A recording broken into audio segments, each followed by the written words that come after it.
अस्सलाम वालेकुम dear students, FSc part 2 chemistry chapter number 8 और आज हमारा लेक्चर नंबर होगा 15।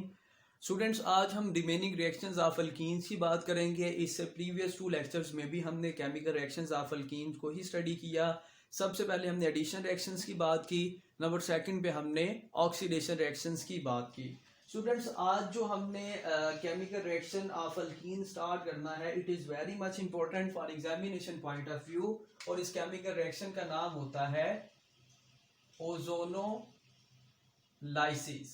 लाइसिस स्टूडेंट्स नाम देते हैं ब्रेकडाउन को, और ओजोन का मतलब होता है it is the allotropic form of oxygen, यानी कि O3 की फॉर्म में होती है ये। ओजोन की मदद से अगर हम लाइसिस कर दें, ब्रेक डाउन कर दें, तो इसको हम नाम देते हैं ओजोनोलाइसिस।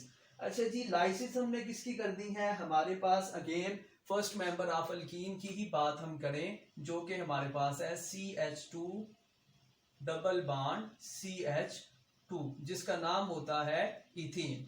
स्टूडेंट्स, अगर हम क्या करें, इसका रिएक्शन करवा दें विद ओजोन, जिसका फार्मूला होता है O3, which is very reactive allotropic form of oxygen. ये बहुत ज्यादा रिएक्टिव है, इसके लिए कोई आपको टेम्परेचर नहीं देना पड़ेगा, कोई हाई प्रेशर मेंटेन नहीं करना पड़ेगा, ना ही किसी कैटालिस्ट की जरूरत होगी। ये इतना ज्यादा रिएक्टिव है कि ये खुद ब खुद ही रिएक्शन कर जाएगा। तो स्टूडेंट्स, इसके रिजल्ट में क्या होगा, हमारे पास कार्बन कार्बन का जो डबल बॉन्ड है वो तो चेंज होगा सिंगल बॉन्ड में, और साथ में हमारे पास इनके साथ आकर ओजोन भी इसमें ऐड हो जाएगी कुछ इस तरह से। और बाकी जो 2 हाइड्रोजन्स हैं उनको हम उसी तरह से लिख लेते हैं, दोनों कार्बन्स के साथ। इसके साथ भी 2 हाइड्रोजन्स और इसके साथ भी 2 हाइड्रोजन्स। अच्छा स्टूडेंट्स, ये जो हमारे पास प्रोडक्ट बनी है, इसको हम नाम देते हैं मोलोजोनाइड, विच इज वेरी अनस्टेबल। ये जो हमारे पास प्रोडक्ट बनी है, ये होती है वेरी अनस्टेबल। और जो चीज अनस्टेबल होती है वो अपने आप को स्टेबिलिटी की तरफ मूव करवाती है, स्टेबिलिटी गेन करना चाह रही होती है। इसी वजह से ये जो मोलोजोनाइड होगा, अगर हम इसको दोबारा से लिख लें एक दफा, यानी जो ऊपर प्रोडक्ट बनी है उसको दोबारा से अगर हम रिएक्टेंट फॉर्म में लिख लें, हाइड्रोजन और साथ में इसके ओजोन ऐड हुई थी। अच्छा स्टूडेंट्स, ये क्या करेगा, मैंने अभी बताया इट इज वेरी जो है वेरी अनस्टेबल। तो जो चीजें अनस्टेबल होती हैं वो अपने आप को मूव करवाती हैं टुवर्ड्स स्टेबिलिटी। तो क्या होगा, ये अपने आप को खुद से ही रीअरेंज कर लेगा, यानी हमें कुछ करवाने की जरूरत नहीं होगी। इसका खुद से रीअरेंजमेंट होगा, और रीअरेंजमेंट के रिजल्ट में ये हमारे पास चेंज हो जाएगा, यानी ये जो ऑक्सीजन होनी है ये चली जाएगी कुछ इस तरह से, इस पोजीशन पर आकर अटैच हो जाएगी, और हमारे पास जो प्रोडक्ट बनेगी अब वो कुछ इस तरह से होगी। 2 हाइड्रोजन्स, उसी तरह से कार्बन कार्बन का बॉन्ड ब्रेक हो जाएगा, दूसरी साइड पे भी जो कार्बन है इसके साथ भी 2 हाइड्रोजन्स, और साथ में 2 ऑक्सीजन्स जो थी वो तो उसी तरह से मौजूद हैं, लेकिन जो एक ऑक्सीजन होगी वो इस तरफ इन दोनों के दरमियान में आकर अटैच हो जाएगी, और ये कंपैरेटिवली जो है मोर रिएक्टिव फॉर्म हमारे पास बन जाएगी, और इसको हम नाम देते हैं ओजोनाइड। अच्छा जी स्टूडेंट्स, ये हमारे पास अगर हम इसका किसी के साथ केमिकल रिएक्शन ना करवाएं तो ये स्टेबल है, ये अपने आप को मेंटेन करेगा अपने स्ट्रक्चर को।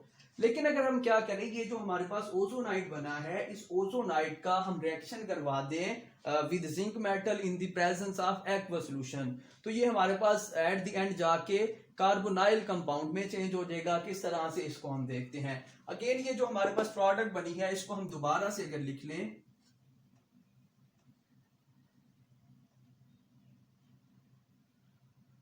और इस कार्बन के साथ भी 2 हाइड्रोजन्स, और इधर नीचे 2 ऑक्सीजन्स भी हमने, यानी बिल्कुल इसको हमने ओजोनाइड को लिख लिया। अच्छा स्टूडेंट्स, अगर हम इसका रिएक्शन करवा दें, मैं आपको बता रहा था zinc metal in the presence of aqua solution, इसको हम 1 बाय 1 एक स्टेप में डिस्कस करते हैं। तो स्टूडेंट्स क्या होगा, ये ब्रेक कर जाएगा इनटू 2 पार्ट्स। एक इसका जो पार्ट है वो इस तरह से अलग हो जाएगा, और दूसरा जो पार्ट है वो अलग हो जाएगा, यानी बाकी क्या चीज बचेगी, ये ऑक्सीजन हमारे पास। अब हमने देखना ये क्या प्रोडक्ट हमारे पास बन रही है। ये हमारे पास है HCHO। अगर हम इसी को लिख लें HCHO, और क्योंकि दोनों साइडों पे है तो ये 2 टाइम्स हमारे पास बन रहा है, और साथ में क्या होगा, ये जो ऑक्सीजन मिली है ये वाटर के साथ कंबाइन करेगी तो ये चेंज हो जाएगी H2O2 यानी हाइड्रोजन पेरोक्साइड।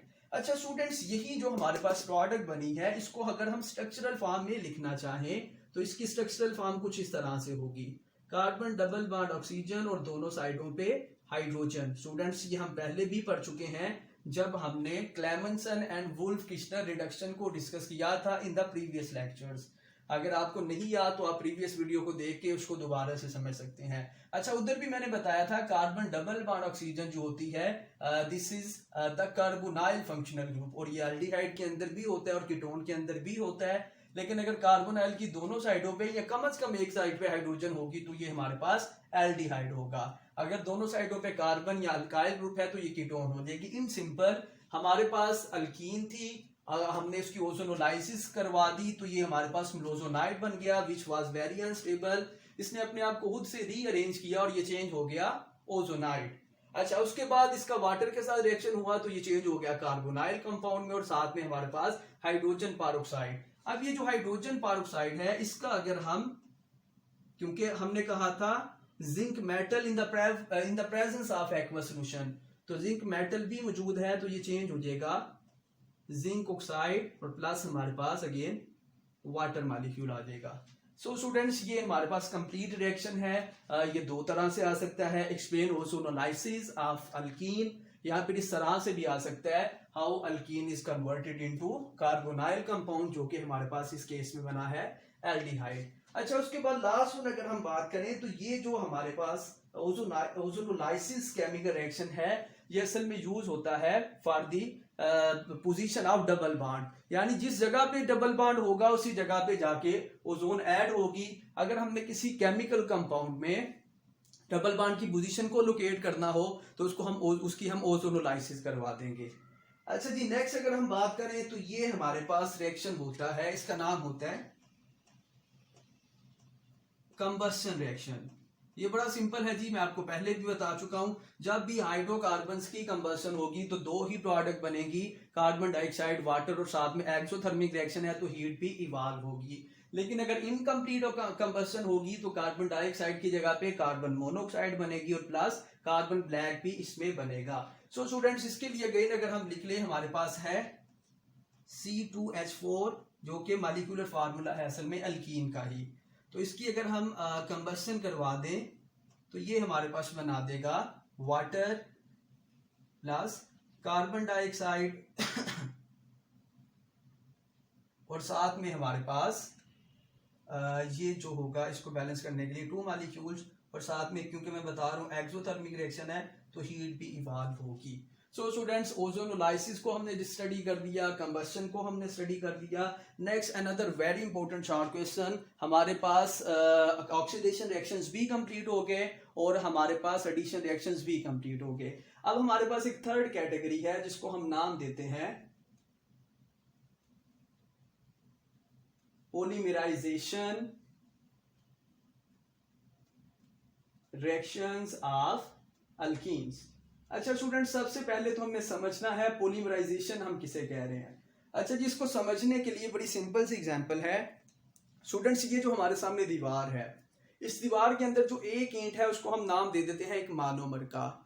कई सौ ईंटें एक खास तरतीब में मिली हैं तो फिर जाके ये हमारे पास एक पूरी की पूरी दीवार बनी है, यानी हम सिंगल ईंट को कभी भी दीवार का नाम नहीं दे सकते। सेम इसी तरह से पॉलीमराइजेशन एक ऐसा केमिकल रिएक्शन है जिसमें स्मॉलर यूनिट्स मिलते हैं, उन स्मॉलर यूनिट्स को हम नाम देते हैं मोनोमर्स का। जैसे कि इस दीवार में स्मॉलर यूनिट्स हमारे पास ब्रिक्स थी, ईंटें थी। अच्छा वो जो हमारे पास मोनोमर्स हैं हमारे पास n नंबर ऑफ मोनोमर्स आपस में कंबाइन करते हैं एक खास सीक्वेंस में, और एक हमारे पास एक मैक्रो मॉलिक्यूल बनता है या फिर एक पॉलीमर बनता है जिसको हम नाम देते हैं पॉलीमराइजेशन का। इन सिंपल हम कह सकते हैं the process in which smaller units called monomers combine to form a macromolecule, large molecule or a polymer, and this process is called as polymerization process। अच्छा हमने देखनी है पॉलीमराइजेशन ऑफ अल्कीन। जो कि हमारे पास इस केस में है इथीन। अच्छा जी, अगर हमारे पास n number of molecules of ethene हो और हम इसके लिए टेम्परेचर प्रोवाइड कर दें 400 डिग्री सेंटीग्रेड।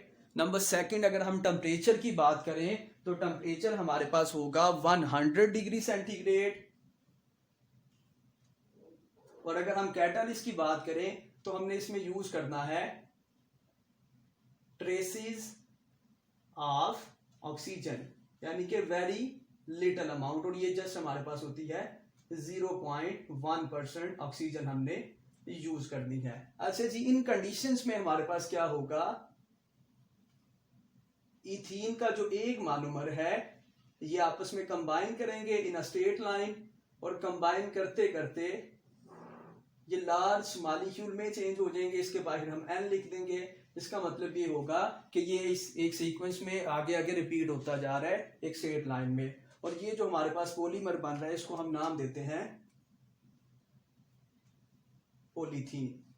और ये स्टूडेंट्स आपने सुना भी होगा, पॉलीथीन के शॉपिंग बैग्स होते हैं, इसको डिफरेंट तरह के टॉयज में टॉयज को बनाने में यूज करते हैं। ये हमारे पास पॉलीमराइजेशन रिएक्शन हो गया जिसके रिजल्ट में हमने पॉलीथीन को प्रिपेयर कर लिया।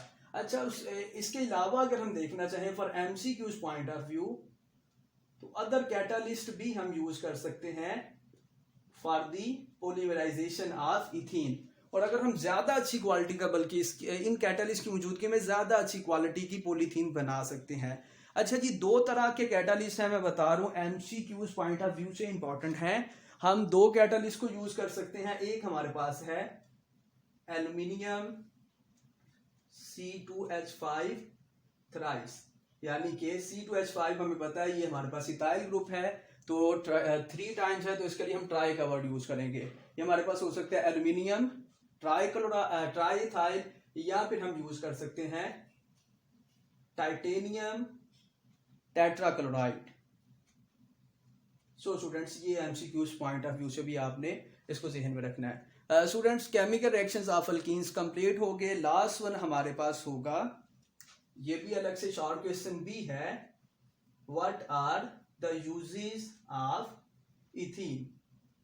अच्छा, यूजेस ऑफ इथीन हमारे पास काफी सारे हैं। चंद एक अगर हम देखें तो हम इथीन को यूज कर सकते हैं आर्टिफिशियल राइपनिंग ऑफ फ्रूट्स में यूज कर सकते हैं, इसको हम यूज कर सकते हैं पॉलीथीन बनाने में, इसको हम यूज कर सकते हैं जो हमारे पास कार्बोनाइल कंपाउंड है उसको बनाने में, इसको हम यूज कर सकते हैं ग्लाइकोल बनाने में जो कल हमने पढ़ा था, यानी डिफरेंट पर्पसेस में हम इसको यूज कर सकते हैं। अच्छा, जो ज्यादा इंपॉर्टेंट है जो केमिकल इक्वेशन की फॉर्म में है तो ये हमारे पास है, ethene can also be used to prepare the mustard gas. इसको मस्टर्ड गैस बनाने में यूज कर सकते हैं और इसको वर्ल्ड वार में यूज भी किया जा चुका है। ये एक डेंजरस गैस होती है जो कि ब्लिस्टर्स काज करती है, स्किन प्रॉब्लम्स काज करती है, स्किन को जला देती है। तो ये असल में बनती किस तरह से है इसकी हम केमिकल इक्वेशन को देखेंगे।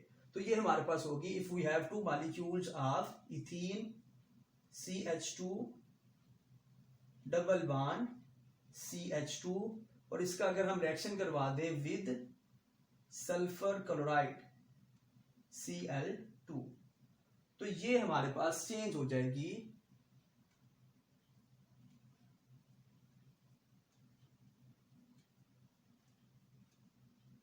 इधर भी क्लोरीन और सेम इसी तरह से इसके निचली साइड पे भी इसी तरह से CH2 2 टाइम्स और साथ में क्लोरीन और साथ इसके सल्फर हमारे पास भी रिलीज होगी। अच्छा स्टूडेंट्स, यही हमारे पास जो है this is called as mustard gas, और ये मैं आपको बता रहा था इसको केमिकल वेपन के तौर पे यूज किया जा सकता है, इसको वर्ल्ड वार में यूज भी किया जा चुका है। ये असल में गैस नहीं होती बल्कि हाई बॉइलिंग पॉइंट लिक्विड होता है जो कि टाइनी ड्रॉपलेट्स की फॉर्म में जो है इसको फॉल किया जाता है, जो कि स्किन को डैमेज करता है, ब्लिस्टर्स को काज करता है। अच्छा स्टूडेंट, इसको मस्टर्ड गैस इस वजह से कहते हैं क्योंकि इसकी जो स्मेल होती है वो मस्टर्ड लाइक होती है, इस वजह से इसको मस्टर्ड गैस का नाम देते हैं। और एक और भी इसका नाम है जो कि एमसीक्यूज पॉइंट ऑफ व्यू से भी इंपॉर्टेंट है, ये भी आपने ज़हन में रखना है। It is also called as beta beta dichloroethyl sulphide. ये असल में मस्टर्ड गैस का ही दूसरा नाम है, ये भी आपने याद रखना है for MCQs point of view. So students, हमारे पास केमिकल रिएक्शंस भी हो गए अल्कीन्स के, यूजेस भी मैंने आपको बता दिए। इससे पहले हम प्रेपरेशन ऑफ अल्कीन को भी स्टडी कर चुके हैं। इंशाल्लाह नेक्स्ट लेक्चर में हम अल्काइंस को स्टार्ट करेंगे, जो कि हमारे पास last type of aliphatic hydrocarbons है। तो ये चैप्टर हमारा उसके बाद वाइंड अप हो जाएगा। ओके जी students, thank you and Allah हाफिज़।